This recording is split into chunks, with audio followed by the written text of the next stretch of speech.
Hello dear students and bankers, welcome to exam prep. दोस्तों, आज की क्लास में हम डिस्कस करेंगे प्रधानमंत्री सुरक्षा बीमा योजना। इस स्कीम को शुरू करने से पहले मैं आपको बता दूं कि जितनी भी हमारी क्लासेस कंडक्ट की जा रही हैं, इन सभी के जो पीडीएफ नोट्स हैं और जो हमारे फ्री कोर्सेज हैं और जो भी फ्री कंटेंट है, वो सभी आपको हमारी एग्जाम प्रेप ऐप पर मिलेगा, जिसको आप डाउनलोड कर सकते हैं डिस्क्रिप्शन में दिए गए लिंक से। तो जल्दी से डिस्क्रिप्शन को ओपन कीजिए, वीडियो के नीचे लिंक पर क्लिक करके हमारी एग्जाम प्रेप ऐप को डाउनलोड कीजिए। उसके ऊपर आपको पेड कोर्सेज मिलेंगे। अगर किसी के अंदर आपको एनरोल करना है डीबीएफ के लिए, जैब के लिए या आरबीआई ग्रेड बी किसी भी एग्जाम के लिए, तो शुरुआत करते हैं हम प्रधानमंत्री सुरक्षा बीमा योजना के बारे में। तो दोस्तों, प्रधानमंत्री सुरक्षा बीमा योजना और प्रधानमंत्री जीवन ज्योति बीमा योजना, जिसको हमने प्रीवियस क्लास के अंदर कवर किया था, ये दोनों ही स्कीम 9 मई 2015 को लॉन्च की गई थी नरेंद्र मोदी के द्वारा, और ये दोनों ही स्कीम को 10 साल पूरे हो गए हैं। तो एक डिकेड कंप्लीट हो गया है। ये स्कीम हर एक एग्जाम के लिए इंपॉर्टेंट है, चाहे डीबीएफ का एग्जाम हो, जैब का हो, चाहे कोई भी कॉम्पिटिटिव एग्जाम्स हो, तो सभी में यहां से क्वेश्चंस आते रहते हैं। तो सबसे पहले बात करते हैं कि जो प्रधानमंत्री सुरक्षा बीमा योजना है, ये किस प्रकार की इंश्योरेंस पॉलिसी है। तो ये आपकी एक्सीडेंट इंश्योरेंस पॉलिसी है। पहला क्वेश्चन आपसे ये पूछा जा सकता है। फिर दूसरा क्वेश्चन पूछा जाएगा आपसे कि इस स्कीम को अगर एनरोल करना है तो किस एज ग्रुप के जो कैंडिडेट्स हैं एनरोल कर सकते हैं। अगर आपकी उम्र 18 से 70 साल के बीच में है तो आप इस योजना के अंदर एनरोल कर सकते हैं, इस पॉलिसी को अवेल कर सकते हैं। जब हमने प्रधानमंत्री जीवन ज्योति बीमा योजना पढ़ी थी तो उसके अंदर जो एज लिमिट थी वो 18 से 50 वर्ष थी। यहां पर 20 वर्ष क्या है, अधिक है। तो अगर आपकी उम्र 18 से लेकर 70 साल के बीच में, 70 ईयर के बीच में है, तो आप कभी भी इस इंश्योरेंस पॉलिसी को ले सकते हैं।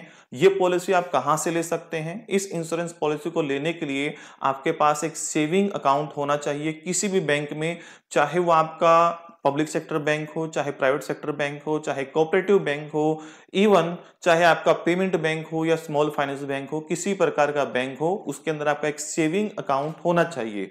उस सेविंग अकाउंट के थ्रू आप अपने बैंक से इस स्कीम को ले सकते हैं। इस स्कीम के अंदर आपको कितना प्रीमियम पे करना पड़ेगा? इस स्कीम के अंदर जो आपसे प्रीमियम करंट में लिया जाएगा वो 20 रुपीज एनुअली लिया जाएगा।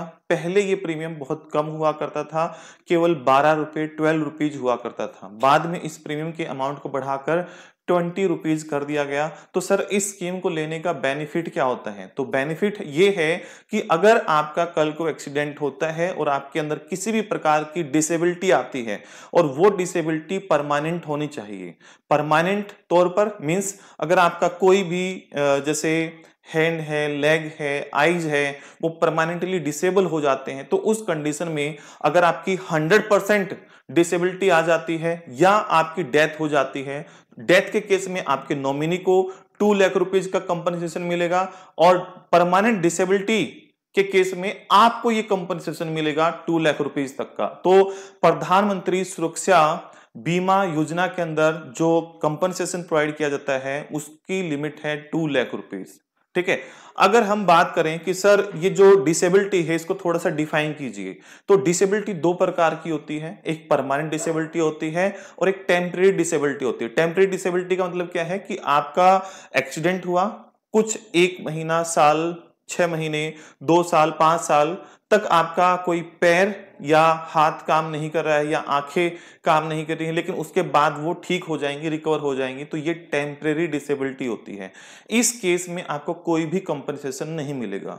दूसरा है कि परमानेंट डिसेबिलिटी। ठीक है। परमानेंट डिसेबिलिटी में क्या होगा कि आपकी बॉडी का कोई भी पार्ट परमानेंटली डिसेबल हो जाएगा जब तक आप जियोगे। ठीक है। वो कभी भी रिकवर नहीं हो पाएगा, कभी भी ठीक नहीं हो पाएगा। तो अब ये जो परमानेंट डिसेबिलिटी होती है ये भी 2 प्रकार की होती है। एक आपकी 100% परमानेंट डिसेबिलिटी और एक पार्शियल डिसेबिलिटी।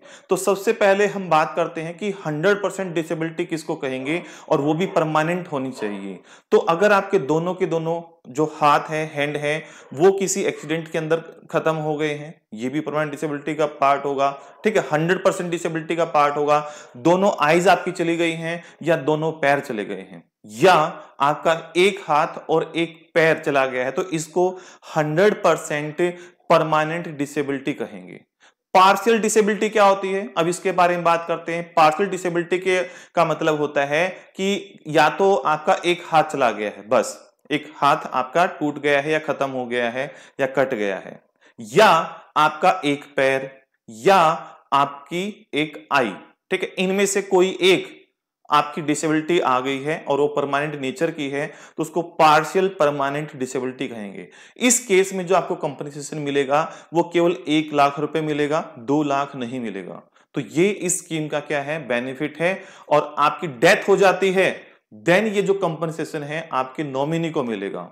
क्या सर किसी भी रीजन से डेथ हो जाती है तो मुझे कंपनसेशन मिलेगा? नहीं, कुछ कंडीशंस ऐसी हैं जिनके अंदर आपको कंपनसेशन नहीं मिलता है। जैसे अगर आपकी डेथ हो जाती है सुसाइड करने से, या आपने ड्रिंक कर रखी है, अल्कोहल कंज्यूम की हुई है आपने, उस कंडीशन में आपका एक्सीडेंट होता है या डेथ हो जाती है, उस कंडीशन में आपको कंपनसेशन नहीं मिलेगा। ठीक है, तो ये सब चीजें याद रखनी स्कीम के बारे में, आपके एग्जाम में ये चीजें पूछी जाती हैं। तो फटाफट यहां से आप रिवाइज कर लेंगे इस टेबल से। ठीक है, तो स्कीम को लॉन्च किया गया था 9 मई 2015 को नरेंद्र मोदी के द्वारा। 10 साल इस स्कीम को कंप्लीट हो चुके हैं। इस स्कीम के अंदर एनरोल करने के लिए आपके पास सेविंग अकाउंट होना चाहिए, और ईयरली जो आपसे प्रीमियम लिया जाएगा वो 20 रुपीज लिया जाएगा, और पहले ये अमाउंट था 12 रुपीज। तो ये पॉइंट भी पूछा जाता है। ठीक है, दूसरा क्या है, डेथ के केस में आपको 2 लाख रुपीज का कंपनसेशन मिलेगा।